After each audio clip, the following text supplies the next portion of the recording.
Ahí está el señor Guillermo Olipi de la ciudad de Buenos Aires. ¿Cómo está, Guillermo? Hola Marcos, hola a toda la audiencia, o teleaudiencia en realidad, ¿cómo están? Bien, bien, bien. En realidad, streaming audiencia, la verdad que no sé cuál es la terminología exacta. Usted debiera saberlo. Pero bueno, tomémoslo No, como no, teleaudiencia.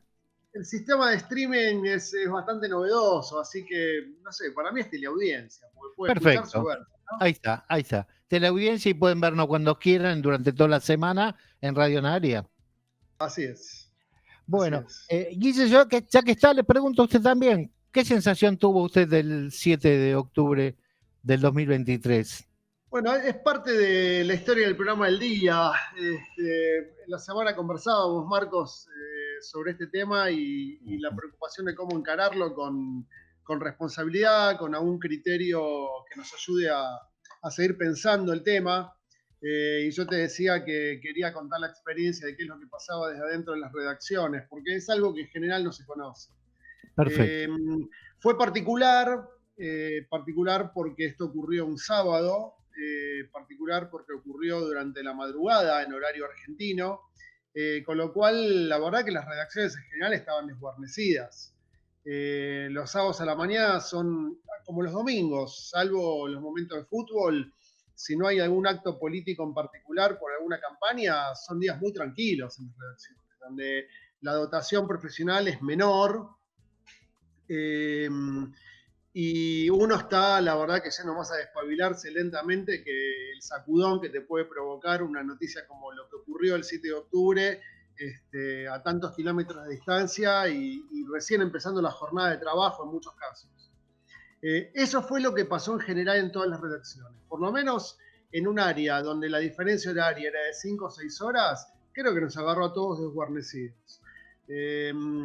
Uno cuando llega a una redacción abre los elementos de la computadora y también habilita los links a las agencias internacionales de noticias, que por supuesto, por la diferencia horaria, ya estaban dando la información. Entonces, abrir, no sé, France Press, abrir EFE, la agencia española, abrir Deutsche Press, la alemana, daba cuenta de que estaba pasando algo serio, y sí los canales de noticias, que hay muchos en Argentina, ya estaban empezando a transmitir sobre este tema. La cuestión era cómo se encaraba la cobertura, por lo menos con una mirada local. Entonces, uno arrancaba con la información de las agencias internacionales y después empezar a buscar información local. Muy difícil encontrar a alguien de la Embajada de Israel en ese momento, por lo menos comunicado. También yo creo que por la propia confusión del evento, que generó que fuera complicado dar con la jefatura de prensa de la Embajada de Israel. De a poco la cosa se fue construyendo con contactos que todos, por lo menos los periodistas de origen judío, o casi todos, entiendo yo, tenemos en Israel para ver qué pasaba. En mi caso yo contactaba con gente o intentaba contactar con gente que no me atendía porque de hecho estaba guarnecida, sobre todo en el kibutz Nirosh, adentro de algún refugio, o ya había intentado ser secuestrada, como es el caso de Moshe Rosen y su esposa, que fue un caso paradigmático de lo que ocurrió también. Si querés después lo comentamos, creo que vos igual, Sí, Marcos, conocés sí, la sí, historia. obviamente. Eh, y recién el domingo, la Embajada de Israel en Argentina comenzó a dar eh, entrevistas bilaterales con los periodistas. El problema es que también los domingos suele ser un día de desguarnecimiento en las redacciones, porque son días más livianos. Entonces, eh, fue como muy difícil empezar a construir la información a partir de la información local. Local digo desde Buenos Aires, desde Argentina. Eh, y algo que ocurre habitualmente, y acá se volvió a confirmar, es que más allá de lo que ocurriera, las tapas de los diarios siempre, en todas partes del mundo, corresponden a las víctimas. Y hasta ese momento, por lo menos incluso los periodistas menos avesados en los conflictos de Medio Oriente, entendían que las víctimas eran israelíes. Con lo cual, la primera posición de los medios de comunicación, yo creo que en todo el mundo, no solo en Argentina, a partir de lo que fue, bueno, ¿Quién es la víctima en toda esta situación? Estaba más que claro que habían sido los israelíes y todos sus habitantes, particularmente del sur de Israel. Bajo estas condiciones, las primeras entrevistas y las primeras informaciones son las que dieron este tipo de, yo diría, de imagen sobre lo que había sido el conflicto. Y en este punto yo quiero destacar que en general en las redacciones hay una mirada bastante pro-palestina sobre el conflicto. Obviamente. Eh, Uno puede preguntarse por qué y responde a lo mismo. Más allá de la ideología de cada persona en términos personales, la sensación es que los palestinos son víctimas o fueron víctimas de una situación general, donde, por ejemplo, se olvidan que Israel había salido en el 2005 de Gaza. Gaza no era un territorio tomado u ocupado por Israel. Sin embargo, hay una mezcla que se va produciendo. En gráfica se llama tintero partido. Es cuando dos tintas vienen de distintos puntos y se mezclan para armar un tercer color. Esta situación, en términos informativos, digo yo, se volvió a producir en el conflicto de Medio Oriente después del 7 de octubre.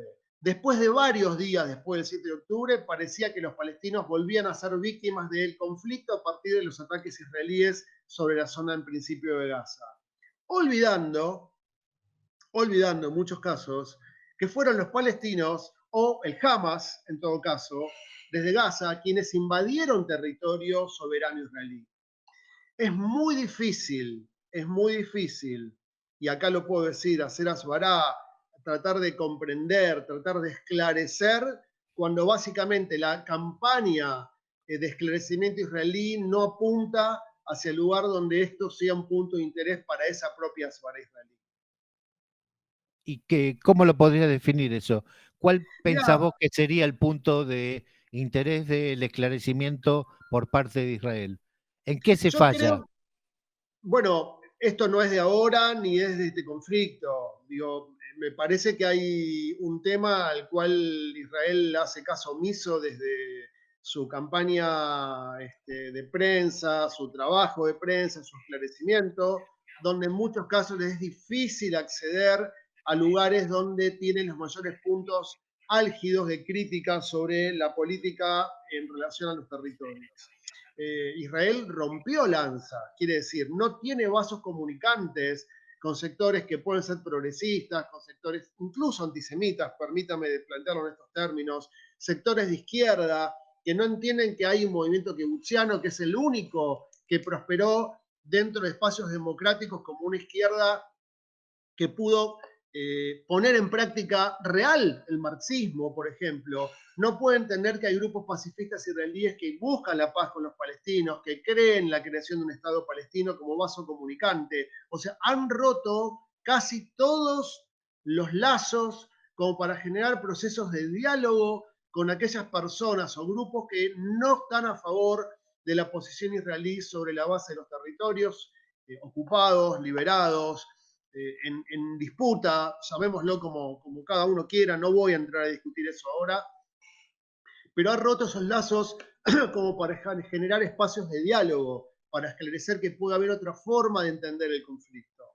Uno se pregunta porque generalmente es lo primero que nos pasó a todos, también habiendo recibido la información al principio y diciendo, bueno, fuimos víctimas y eso estaba claro, no había ninguna fuente que pudiera omitirlo, o sea, no podían tapar eso, no había forma, pero tardó muy poco en darse vuelta la taba y pasamos a ser Israel no se podía defender, sino que pasamos a ser los victimarios, o sea, Claro, exacto. inmediatamente. Bueno, porque ahí está la animosidad que viene de antes. Digo, en este tintero partido del que yo hablaba, vos no podés omitir todo lo que ha pasado hasta ese momento en relación a la forma en la cual Israel, el Estado de Israel o el gobierno de Israel eligió manejar su comunicación.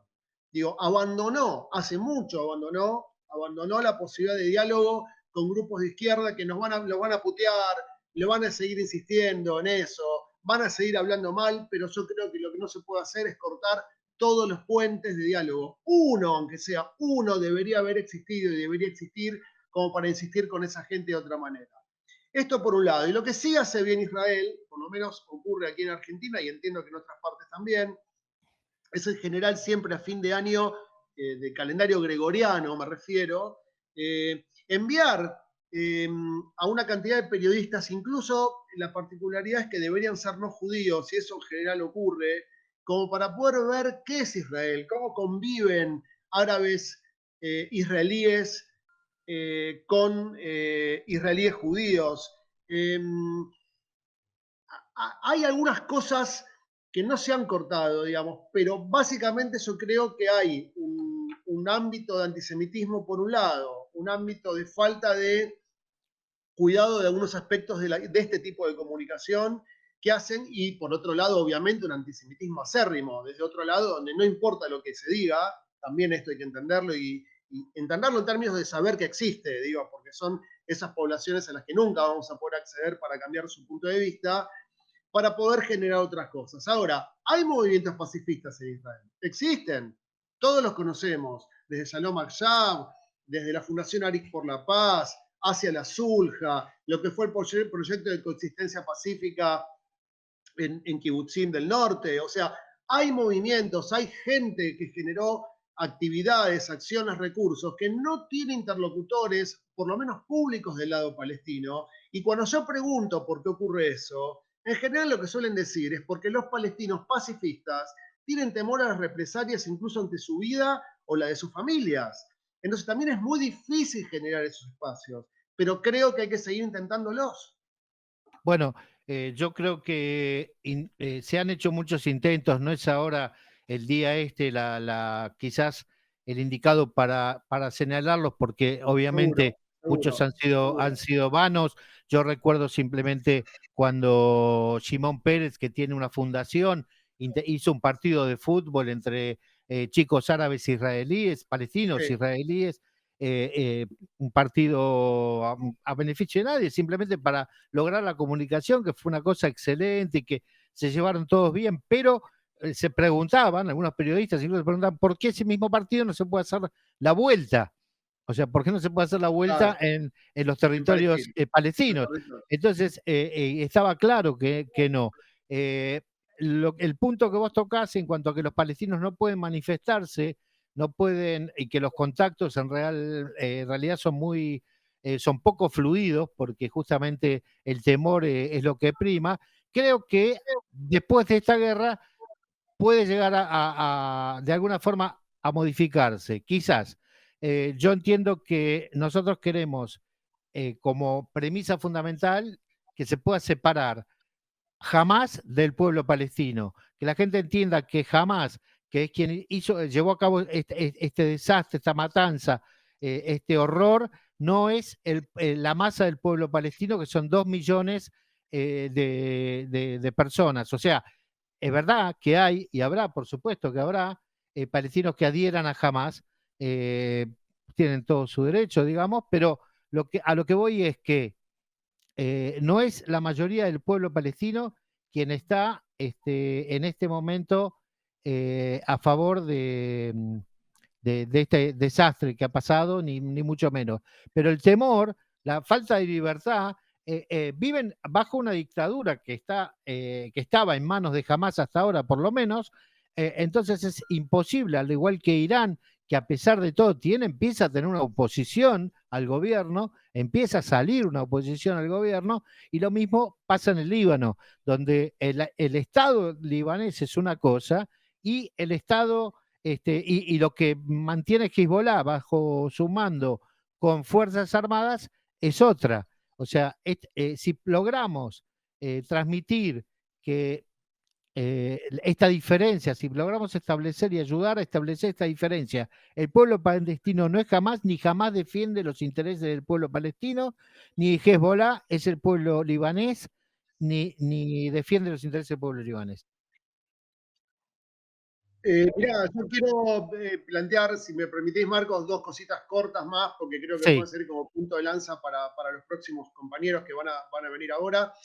Uno es que en el Líbano está pasando lo mismo, digo, digamos, la guerra del Líbano en este momento es contra la gente de Nasrallah, contra la gente de Hezbollah. Y la pregunta es, ¿por qué el Líbano no los detuvo? El Estado libanés no los detuvo. Digo, acá se han armado determinadas discusiones donde dicen, bueno, Israel invade o no invade el Líbano. Bueno, no tuvo alternativa tampoco. No es que está invadiendo el Líbano, está invadiendo el sur del Líbano en términos precautorios, porque no tuvo alternativa, ni porque las fuerzas de Naciones Unidas, los cascos azules, ni porque el Estado libanés como Estado, como gobierno, ha podido parar esto. Entonces, ¿quién lo hace? Esto se llama defensa propia. No hay ninguna chance de que las cosas sean de otra manera. Y Ok. por otro lado, la discusión que también se empieza a hablar, y creo que en Israel también debe ocurrir, es quién para todo esto. ¿Quién lo para? Porque en realidad no hay hoy, yo diría, líder a nivel internacional que tenga la autoridad para decir hasta acá llegaron muchachos. Ni de un lado, ni del otro, nadie. No hay.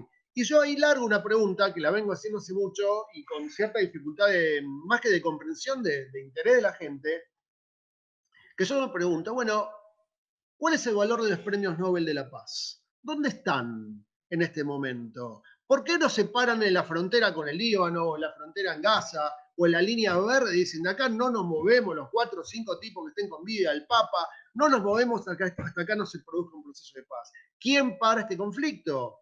Porque Netanyahu no tiene intenciones de pararlo, Irán no tiene intenciones de pararlo, la Jihad no tiene intenciones de pararlo, y evidentemente Hamas tampoco tiene intenciones de pararlo. Entonces, ¿cómo se termina esto? ¿Cuál es el punto? No pueden exterminarse los dos pueblos, no pueden exterminarse. No pueden Así es. exterminarse y no hay quien lo pare. Tampoco hay Hoy. interés, digamos, de que eso Bueno, pase. bueno, No bueno. por, no por Ese es el parte, por lo punto. menos, de Israel y no por parte del pueblo palestino, por lo Bueno, menos. bueno, pero digo, ¿cuál es la autoridad a Buen nivel punto, internacional? Guille. Me gustaría un chiquitito, si podés, describir a Moshe Rosen, Zichron Lebrajá, un segundo, para que la gente sepa quién era Moshe, que cayó en este... No, no, Moshe no cayó, Moshe se salvó de una forma milagrosa. Moshe vivía, porque no está pudiendo vivir ahí ahora, en el kibbutz Niroz. Él tuvo el avance de la gente del Hamas sobre su casa, se metió en el cuarto de seguridad con su esposa, tratando todo el tiempo de mantener la puerta, porque claro, las puertas de los Miklatín son no puertas se que cierran. claro, no se cierran. Entonces, ¿qué es lo que O sea, tenía que perdón, hacer? se cierran pero no Empujar, traban. no traban. Empujar desde adentro todo el tiempo para que los tipos no entraran, para poder llevárselos. Tiene, de hecho, todavía toda una recuperación de una de sus manos, un dedo roto, los tipos entraron, se los llevan a los dos hasta un alambrado donde lo cruzan y iba a pasar un auto a buscarlos. Cuando Moshe ve que en el auto entraban, no sé, 5 o 7 personas y que obviamente no iban a entrar, porque estaban todos los de Hamas, más él y su esposa, Moshe, en su grado de locura o de conciencia o de estar jugado, le dice a uno de sus captores, yo no subo, me doy media vuelta y me voy. Y el tipo no le cree, le dice, yo me voy. Y le dice a la esposa, vamos, a Diana, se dan media vuelta, se vuelven al kibutz y no los matan por la espalda. Moshe todo el tiempo diciendo, yo creía que me iban a matar por la espalda. A tal punto, todo esto terminó pareciendo un milagro, que cuando él en su etapa de recuperación en el hospital Adasa estuvo internado, tuvieron un tiempo largo, me contaba Moshe que llegaban religiosos, él es obviamente un hombre laico, llegaban religiosos a tocarlo cuando se habían enterado de su historia por la televisión israelí, a tocarlo porque decían que era un milagro lo que había ocurrido con ellos. Bien. Bueno, gracias, Guille. Tenemos ya a Marcelo Kicilevsky esperándonos. Te agradezco un montón la participación. Nos vemos la semana que viene. Estén muy bien, Getimato va. Toda. Gracias.